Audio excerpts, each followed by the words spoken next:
I didn't think he could do it. I mean, I just thought he's not going to be interested in this. I just like he's not going to want to do it.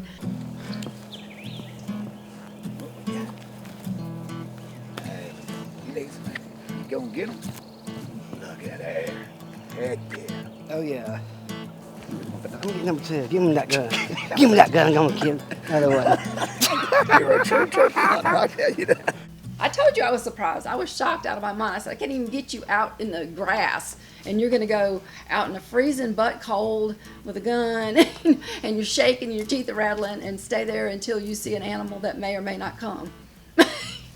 But he loved it. He took to it. Now, Brandy used to be a character. She used to dance and laugh and cut up. She was just a mess. But I guess she's getting laid back and, you know, she's becoming a little granny.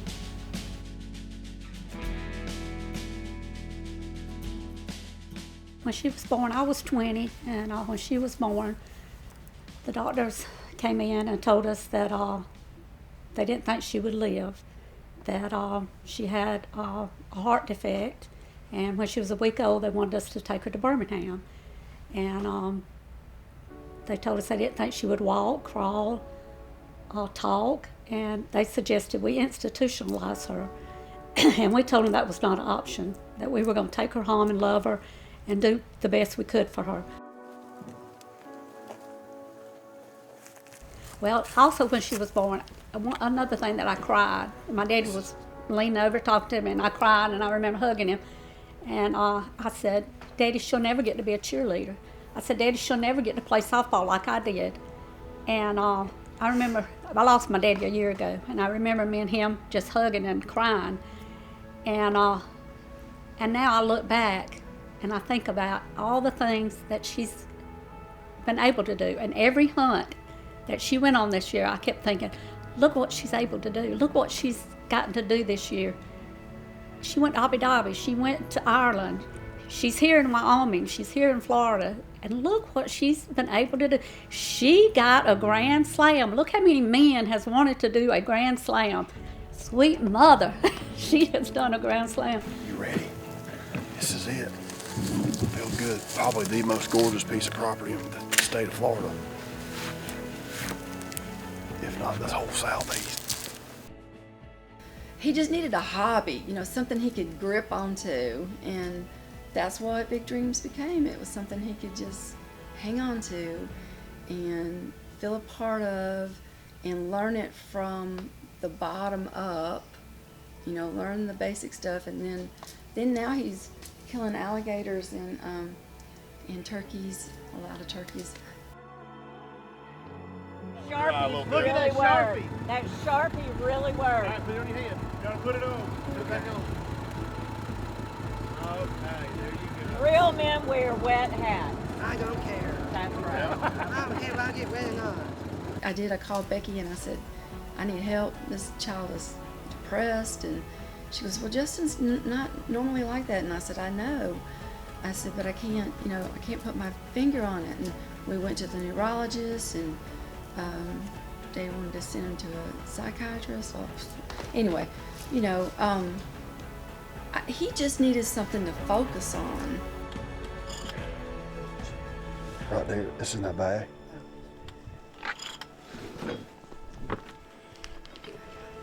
Hang on, let him turn again. Should have yelped to him. There you go, whenever you're ready.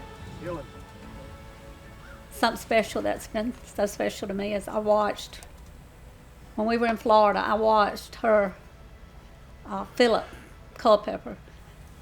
He wanted her to practice shooting, and she sat there and she just laid back, you know, and he had the little thing, and she just laid back. And I don't think Philip thought she was going to be able to shoot that target. She just laid back, just relaxed, and he went down there and got that target, and he was like, I think that's a word. And she just hit it, you know. And I think it really surprised the guys that Brandy, a girl, was able to do that. He felt a sense of belonging and such a sense of accomplishment because of learning all the gun safety and, you know, how to use a gun and all that beforehand. I mean, I guess he never thought anybody would put a gun in his hand that was a real gun, you know, and go through all that. So that was like a big confidence builder. And then just the guys being all around him and loving him and, you know, just treating him like, you know, he's their little brother or he's their little cousin or he's their little nephew. You know, it's just, he thinks he's kin to all of them now. I'm like, no, you're not. He's like their family. Oh, Drew. She loves Drew. Just more than anything. And, you know, some of those pictures that him and her made together, those are so special to her, you know. We had one made in a canvas for her bedroom, and she's got it right over her headboard, you know, and she just loves it. They just had such a special bond, you know. She'd just get at 3 o'clock in the morning, get up, boys. She didn't fuss a bit. She just got up. She was ready to go hunt. Big Dreams Outdoors is a program about fulfilling the dream. It's evolved. You know, when we started, it was in this category of just trying to do a little good in the world, give back, do something, like I said, and during the time of COVID. And over time, it's just evolved, and it's continued to evolve. I don't want to put it in a box. I don't want to say Big Dreams is a program that only does this. We're not. We're a program that will evolve over time. We're a program that will continue to do the right thing for the right reasons and find families who need us. It's people who need an opportunity that maybe they've lost their dream. You know, they've lost their hope, they've lost the smile, they just probably they don't have something that's meaningful to them. But this is going to be their dream. It's going to be their hope. It's going to provide them opportunities. And so Big Dreams is what is in the name. It's a dream. It's a program for kids and adults with special needs to dream and honestly create opportunities for their families to not see them in that box. You know, Justin, again, to watch the evolution of who he is. I've known him since 2017. The evolution of Justin is incredible.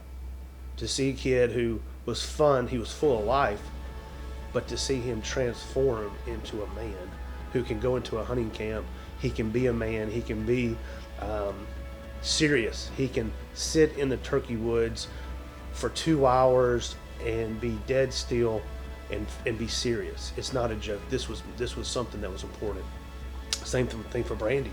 It's like to introduce a young lady into an industry that, for whatever reason, has never found it to be as important to include special needs people. It's not about the killing, to include them as a participant, as an individual.